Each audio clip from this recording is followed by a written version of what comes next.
Jordan executes Iraqi militants in response to ISIS killing. French soldiers guarding Jewish center attacked. 8 women returning from prayer die in bus crash. An exhibit at the Bible Lands Museum displays ancient tablets.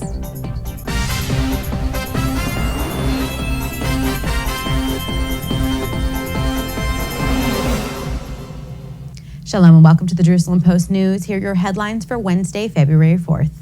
Jordan executed a jailed female Iraqi militant on Wednesday in response to the murder of a Jordanian pilot by ISIS militants.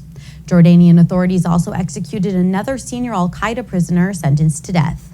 ISIS had previously demanded the release of the prisoners, and they were part of a possible trade negotiation for the pilot's release. On Tuesday, ISIS released video of a captured Jordanian pilot being burned to death. Jordanian King Abdullah, who was on a trip to the U.S., cut his visit short and returned home. In a televised statement, he said the pilot's killing was an act of cowardly terror by a deviant group that had no relation to Islam. 2 French soldiers were wounded in a knife attack outside a Jewish cultural center in the southern city of Nice on Tuesday. One soldier guarding the center was attacked by a man with a knife. 2 other soldiers patrolling the area then intervened, and one of them was also hurt. Both suffered slight wounds, one to the cheek and the other to the arm. The attacker and a second man were arrested, and police said the attacker was known to them and had previously been questioned, and they thought the attack was premeditated. The soldiers were standing guard as part of a patrol of 10,500 soldiers who have been deployed across France as part of a stand against terrorism. 8 women were killed and 24 people were injured in an accident in southern Israel on Tuesday.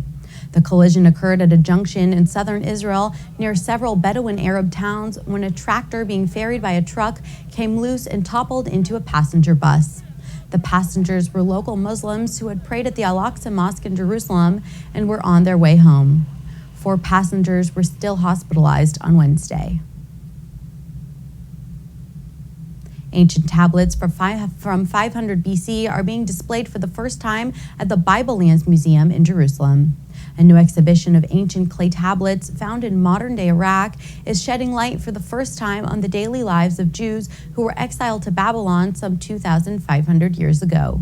The exhibition is based on more than 100 tablets, each no bigger than an adult's palm, that detail transactions and contracts between Judeans driven out of Jerusalem around 500 BC.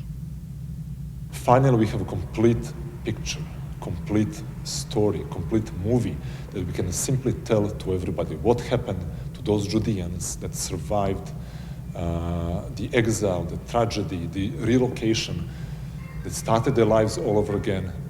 That's the story that we can finally say as it was. And that's all for today. We'll be back tomorrow with more headlines. For now, shalom from the Jerusalem Post studios.